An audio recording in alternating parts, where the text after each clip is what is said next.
হযরত মাওলানা আল্লামা নুরুল আমিন সাহেব তিনি এসেছেন, তিনি কথা বলবেন এবং আমাদের প্রধান অতিথি মহোদয় তিনিও এসে গেছেন।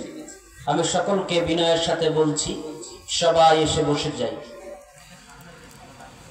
আলহামদুলিল্লাহ আলহামদুলিল্লাহ নাহমাদুহু ওয়া নাস্তাঈনুহু ওয়া নাস্তাগফির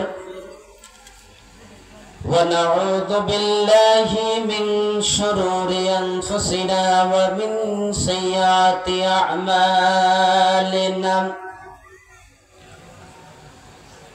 من يهدي الله فلا مضل له ومن يضلل فلا هادي له. أشهد أن لا إله إلا الله وحده لا شريك له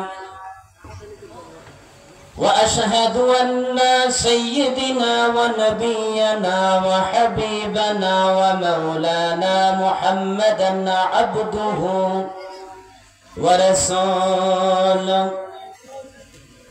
الذي أرسله بالحق بشيرا ونذيرا وداعيا إلى الله بإذنه وسراجا منيرا. فقد قال الله تبارك وتعالى في كلامه المجيد وفي فرقان الحميد. প্রাণ খুলে হৃদয়ের সমস্ত শক্তিটুকু মুখের মধ্যে নিয়ে এসে দিলটাকে নরম করে কণ্ঠটাকে উজাড় করে আমরা সকলে মহব্বতের সাথে শয়তানের ওয়াসওয়াসা থেকে আল্লাহর কাছে পানা চাই। সকলে পড়ি আউযু বিল্লাহি মিনাশ শাইতানির রাজীম। বিসমিল্লাহির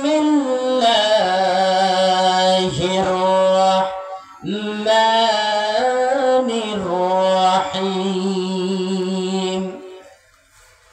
কুল হুয়াল্লাহু আহাদ আল্লাহুস সামাদ لم يلد ولم يولد ولم يكن له كفوا أحد.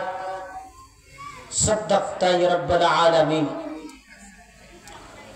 وقال تعالى في شان حبيبه آية مخبرا وعامرا إن الله وملائكته يصلون على النبي يا أيها الذين آمنوا صلوا عليه وسلموا تسليما. شكرا درود إبراهيم পড়ি اللهم صل على محمد وعلى آل محمد كما صليت على إبراهيم وعلى آل إبراهيم إنك حميد مجيد. اللهم بارك على محمد وعلى آل محمد كما باركت على إبراهيم وعلى آل إبراهيم إنك حميد مجيد. আলহামদুলিল্লাহ। বাংলাদেশের ঐতিহ্যবাহী জেলা রংপুর জেলার অন্তর্গত পীরগাছা থানাধীন অন্নদানগর ইউনিয়নের একটি অন্যতম ওয়ার্ড ৯ নং ওয়ার্ডের মোমিনবাজার আল হেলাল ক্যাডেট মাদ্রাসার উদ্যোগে আয়োজিত ৫ দিনব্যাপী ঐতিহাসিক তাফসীরুল কোরআন মাহফিলের মুআজ্জাজ মুকাররম মুহতারাম জনাব সভাপতি জনাব মাওলানা আব্দুর রহমান সাহেব, আমরা আল্লাহ তাআলার কাছে দোয়া করছি আল্লাহ তাআলা যেন তাকে সুস্থ রাখেন। সকলে বলি বারাকাল্লাহু ফি হায়াতি। আজকের মাহফিলের সম্মানিত প্রধান অতিথি, এই উত্তর জনপদের বিশিষ্ট আলেমে দ্বীন, ঐতিহ্যবাহী মেকুরা ইসলামিয়া ফাজিল মাদ্রাসার সম্মানিত উপাধ্যক্ষ, বাংলাদেশ জামাত ইসলামী রংপুর মহানগর শাখার সম্মানিত আমির জনাব মাওলানা এটিএম আজম খান, আমরা তার জন্য দোয়া করছি আল্লাহ তাআলা যেন তার হায়াতে তাইয়্যিবা সিহাতে কুল্লিয়া দান করেন। সকলে বলি আল্লাহুম্মা আমিন। সম্মানিত প্রধান মুফাসসির, আমরা যার আলোচনা শুনে শুনে আজকে আলোচনার ময়দানে কথা বলার সাহস তৈরি হয়েছে, আমাদের প্রাণ প্রিয় বাংলাদেশ মাজলিসুল মুফাসসিরিনের কেন্দ্রীয় মহাসচিব জনাব আল্লামা নুরুল আমিন সাহেব, আল্লাহ তাআলা তার ইলমকে এই জাতির জন্য কবুল করুন। সকলে বলি আল্লাহুম্মা আমিন। সহ উপস্থিত রয়েছেন আজকের মাহফিলের সম্মানিত মেহমান এবং বিশেষ অতিথিবৃন্দ, সম্মানিত উপস্থাপক এবং আমার সামনে বসা এক ঝাঁক কোরআন পাগল, কোরআন শুনতে আসা, মৌচাকের মধ্যে মধু খুঁজতে আসা মৌমাছিদের মতো কোরআন পাগল তৌহিদি জনতা, পর্দার অন্তরালে অবস্থানরতা আমার সতী সাধবী মা এবং বোনেরা, এই মাইকের আওয়াজ যতদূর পর্যন্ত যাচ্ছে যারা শুনছেন সকলকে আমার হৃদয়ের গহীন থেকে সালাম জ্ঞাপন করছি। আসসালামু আলাইকুম ওয়া রাহমাতুল্লাহি ওয়া বারাকাতুহু। যে সমস্ত ভিন্ন ধর্মাবলম্বী ভাইরা শুনছেন তাদেরকে আন্তরিক শুভেচ্ছা এবং অভিনন্দন জানাই। পাশাপাশি আপনাদেরকে তাফসীর মাহফিলের আলোচনা শোনার জন্য উদাত্ত আহ্বান জানাই। সম্মানিত উপস্থিতি, আমরা কোনো বক্তা নই, কোরআন থেকে কথা বলার মতন কোনো ইলম, কোনো যোগ্যতা আমার নাই, কিন্তু আপনাদের সামনে যেহেতু বসেছি, আল্লাহ তাআলা যদি তৌফিক দান করেন কোরআন হাদিসের আলোকে অল্প কিছু কথা আপনাদের সামনে উপস্থাপন করব ইনশাআল্লাহ। আপনাদের কাছে দোয়া চাই, সকলে আমার জন্য দোয়া করেন আল্লাহ তাআলা যেন কোরআনের কথাগুলো দ্ব্যর্থহীন ভাষায় আপনাদের সামনে উপস্থাপন করার তৌফিক দান করেন। সম্মানিত উপস্থিতি, আমি আপনাদের সামনে কোরআনুল কারীমের একটি গুরুত্বপূর্ণ সূরা, নাম হলো ইখলাস। নাম কি? কথা বলতে হবে কি? যদি কথা না বলেন তাহলে আলোচনা শুনে বলে কোনোটাতেই মজা পাওয়া যাবে না। বর্তমান পরিস্থিতি খুবই দুর্বিষহ। বাংলাদেশের ইতিহাসে ৭১-এর পরে এরকম পরিস্থিতি তৈরি হয় নাই, যে পরিস্থিতিতে বাংলাদেশ প্রবেশ করেছে। ৭১-এও আমাদের প্রতিবেশীরা আমাদের উপর সৌহার্দ্যপূর্ণ সম্পর্ক রেখেছিলেন তাদের স্বার্থের কারণে, কথা বলেন ঠিক কিনা? কিন্তু বর্তমান সময়ে বিভিন্নভাবে বাংলাদেশের সার্বভৌমত্বকে নস্যাৎ করবার জন্য সর্বোচ্চ প্রচেষ্টা তারা চালাচ্ছে, কথা বলেন ঠিক না বেঠিক? আমাদের এখন সময় ঐক্যবদ্ধ থেকে তাদের এই সিনেমিনি খেলার যে ষড়যন্ত্র তারা করছে, এই ষড়যন্ত্রকে নস্যাৎ করে দেবার জন্য আমাদেরকে ঐক্যবদ্ধ থাকতে হবে। সে আলোকেই আমি আপনাদের সামনে আজকে কথা বলবো ইনশাআল্লাহ। প্রিয় ভাইরা, আপনি একটা জিনিস চিন্তা করেন, আমার হাতে যে কিতাবটি দেখতে পাচ্ছেন এটা কি? কথা বলেন কি? এটা কোরআন।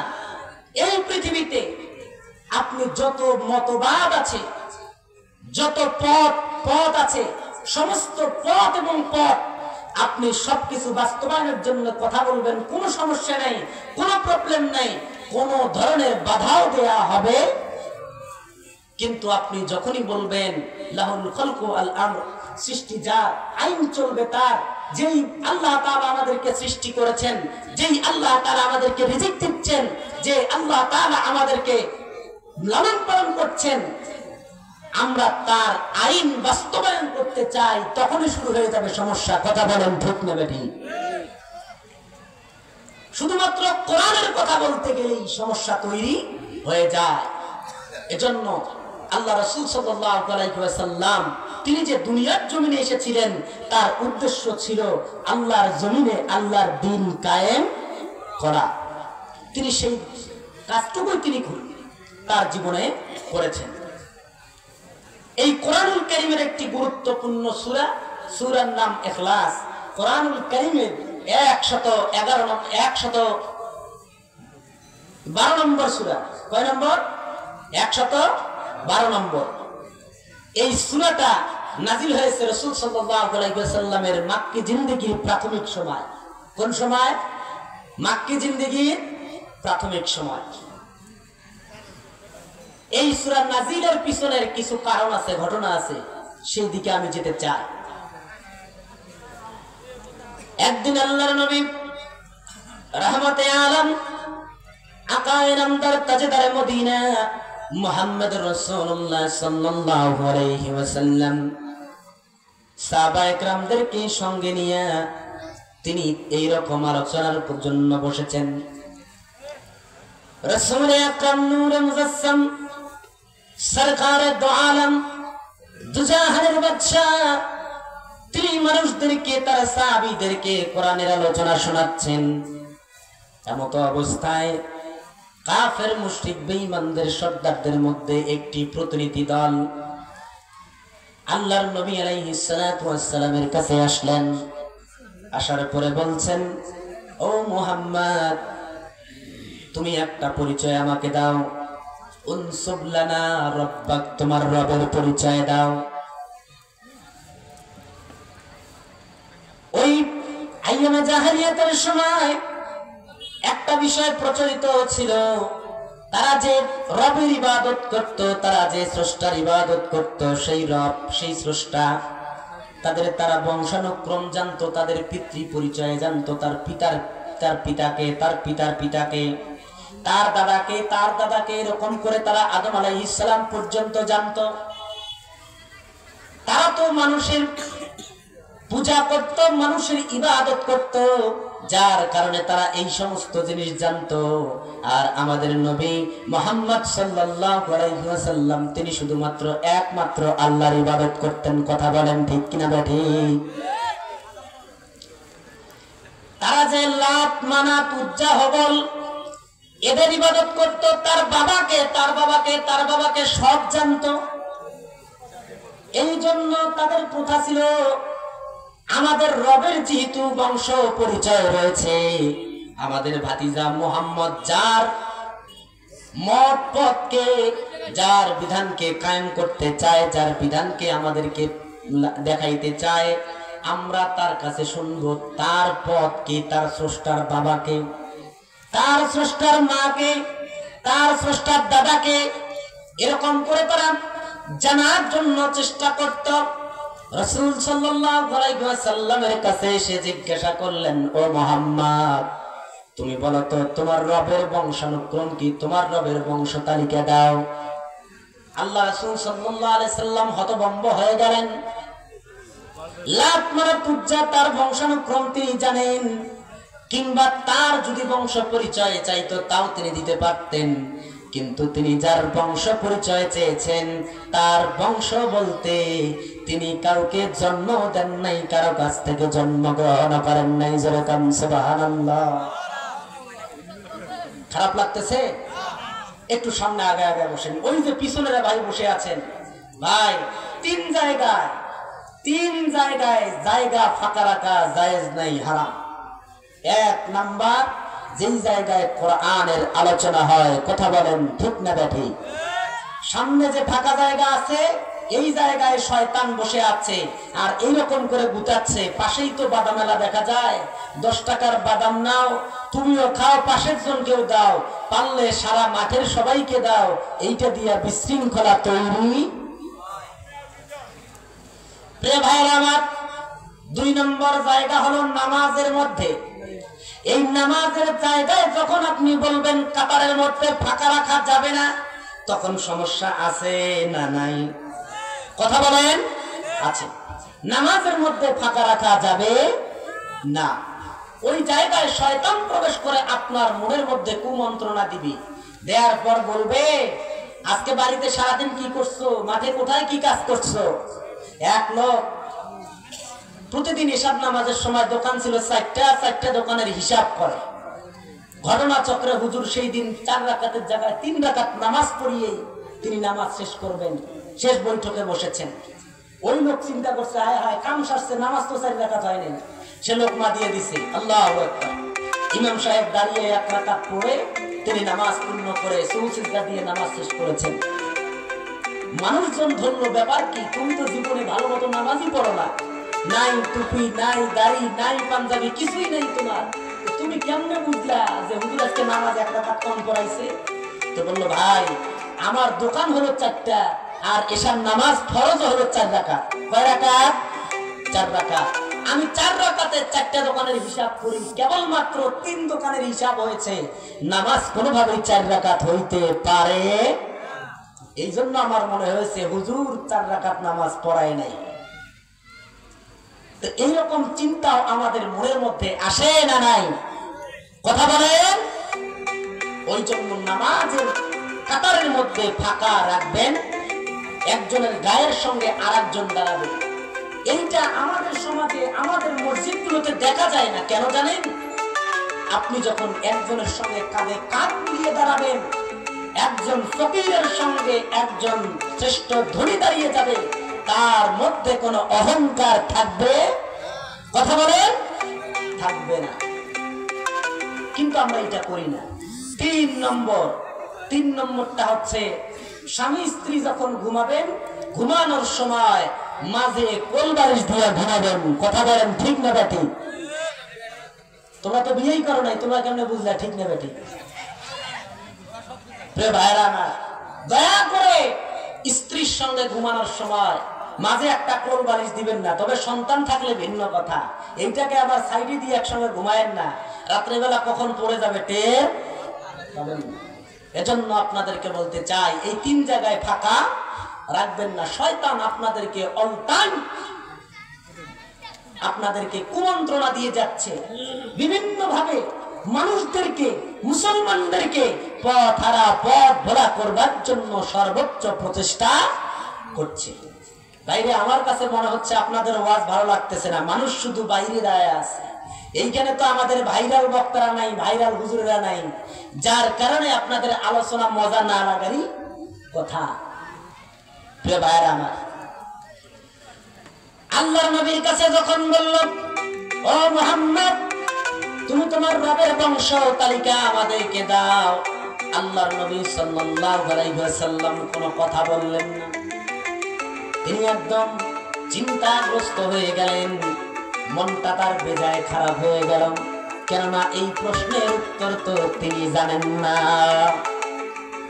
আল্লাহর নবী চেহারা মুবারক আকাশের দিকে উঁচু করে দিয়ে রব্বুল আলামিনকে জানায়া দিলেন, রব্বুল আলামিন এমন প্রশ্নের সম্মুখীন হয়েছি যেই প্রশ্নের উত্তর আমার জানা নাই। আল্লাহ পাক রব্বুল আলামিন রাসূল আকরাম সাল্লাল্লাহু আলাইহি ওয়াসাল্লাম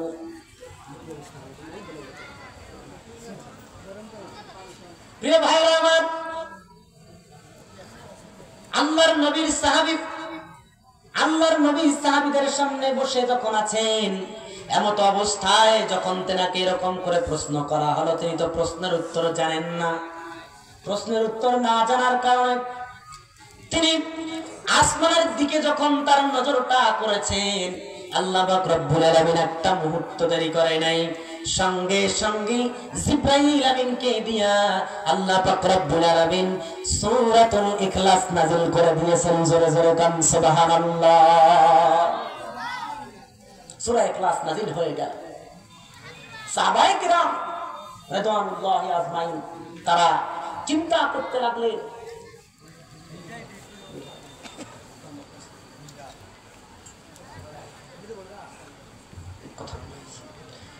প্রিয় ভাইয়েরা আমার,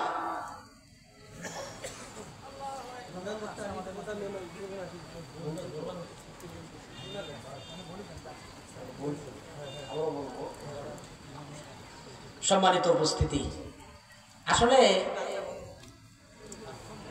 লাস্ট বক্তা হলে যা হয় অবস্থা আর কি। বিষয়টা এরকম, কেবল শুরু করবেন তখনই শেষ করতে হয়। মানে ভাত খাওয়ার সময় হঠাৎ করে দিয়েছে হলো সবজি, সেই সবজি খাইতে খাইতে খাইতে খাইতে ভাত খাওয়া শেষ, পেট একদম এই জায়গায় আসছে, তখন নিয়ে এসে দিচ্ছে গরুর গোশত। তো তখন কি খাওয়ার আর রুচি থাকে? ওই আমন্ত্রিত বক্তাদের অবস্থাও তাই আছে, হলো খাওয়াইতেছি সবজি খাইতে খাইতে শেষ অবস্থা। আমাদের আলোচনা আর ভালো লাগে না। তারপর আপনাদেরকে আমি বলছি, প্রধান বক্তা তিনি এসে গেছেন। দয়া করে আপনারা সবাই মাহফিল মঞ্চে এসে পড়ুন। দ্বিতীয় বক্তাও আলোচনা শুরু করবেন অল্প সময়ের মধ্যে। প্রধান অতিথি তিনিও এসে গেছেন। প্রিয় ভাইরা আমার, আমি অল্প সময়ের মধ্যে 5 মিনিটের মধ্যে শেষ করব। একদম যেটা না বললেও নয় সেটা বলছি। রাসূল সাল্লাল্লাহু আলাইহি ওয়াসাল্লামের কাছে যখন এই সূরা ইখলাস নাযিল হয়ে গেল, রাসূল সাল্লাল্লাহু আলাইহি ওয়াসাল্লাম বলতে লাগলেন, কুল হুয়াল্লাহু আহাদ, বলুন হে নবী, আল্লাহ হলো এক। আল্লাহ কয়জন? একজন। আল্লাহর নবী সাল্লাল্লাহু আলাইহি ওয়াসাল্লাম বললেন, আল্লাহ হলো এক, অদ্বিতীয়, সেকেন্ড কোন অপশন নাই। আপনাকে আমাকে খাওয়ায় কে? কথা বলেন, খাওয়ায় কে? আরো জোরে বলেন, খাওয়ায় কে? আল্লাহ খাওয়ায়। গাজীপুরে থাকতে একজন আলোচকের আলোচনা শুনছিলাম, তিনি এরকম করে জিজ্ঞাসা করছে যে আপনাকে খাওয়ায় কে? বললো আল্লাহ খাওয়ায়। বললো না, আল্লাহ তো খাওয়ায় না। কেন? আল্লাহ তো খাওয়ায় আমাদেরকে। হ্যাঁ, এবার হয়েছে, আল্লাহ আমাদেরকে খাওয়ায়, সেকেন্ড কোন অপশন। আল্লাহ ছাড়া আমাদেরকে কেউ রিজিক দেয়? আল্লাহ হলো এক এবং অদ্বিতীয়। যেই সাক্ষ্য দেওয়ার কারণে বেলাল রাদিয়াল্লাহু তাআলা আনহুকে উত্তপ্ত বালুর মধ্যে শোয়ায় রাখা হতো, তার বুকের উপরে পাথর চাপা দিয়ে রাখা হতো। আজকে আমরা আল্লাহ রাব্বুল আলামিনকে আল্লাহ এক বলে স্বীকার করি না। আল্লাহ বলে আমরা আল্লাহকে এক বলে স্বীকার করি না। কেন করি না? কেমনে করি না বলতে পারেন? আমরা তো বলি আল্লাহ এক, হ্যাঁ মুখে বলেন আল্লাহ এক, কিন্তু প্রকৃত পক্ষে অন্তরের মধ্যে আল্লাহ হলো আপনাদের অনেকগুলা। নামাজের মধ্যে বলতেছেন, আল্লাহর কাছে সুন্দর করে বলতেছেন, ইয়্যাকা না'বুদু ওয়া ইয়্যাকা নাস্তাঈন। হে আল্লাহ, আপনার ইবাদত করি আর আপনার কাছেই সাহায্য চাই। কিন্তু বাইরে আসার পরে বিভিন্ন বাবার কাছে গিয়ে সাহায্য চাই। কথা বলেন ঠিক না বেটি? প্রিয় ভাইরা আমার, যদি আল্লাহকে এক মনে করতাম, আজকে স্বাধীনতার 53 বছর পার হয়ে যায়, এখন পর্যন্ত ক্ষমতার মসনদে আমরা ইসলামিক সরকার বসাইতে পারি নাই। আমাদের ছিল ধর্ম নিরপেক্ষতা মতবাদ, আমাদের ছিল জাতীয়তাবাদ, আমাদের ছিল সমাজতন্ত্রবাদ।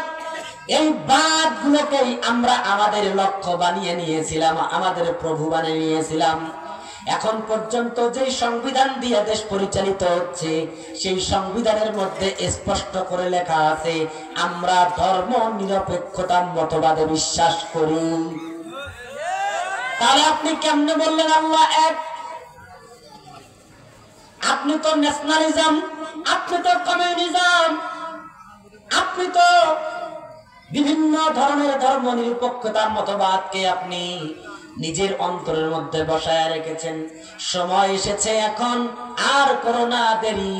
এইবার আমরা সংসদে আমাদের নেতা পাঠাবো, এটাতে আমরা সবাই একমত। ঠিক না বা ঠিক? প্রিয় ভাইরা আমার, আল্লাহ রাব্বুল আলামিন যদি অন্য কোনো দিন এই আলোচনা করার তৌফিক দান করেন, আলোচনা করব ইনশাআল্লাহ। আল্লাহ পাক রব্বুল আলামিন আমাদের সকলকে সে পর্যন্ত সুস্থ রাখুন, ভালো রাখুন, এই আশাবাদ ব্যক্ত করে আপনাদের কাছে দোয়া চেয়ে আমি আমার আলোচনা শেষ করছি। ওমা আলাইনা ইল্লাল বালাগ। আসসালামু আলাইকুম ওয়া রাহমাতুল্লাহি ওয়া বারাকাতুহু। মাশাআল্লাহ, মারহাবা। অসংখ্য ধন্যবাদ জানাচ্ছি।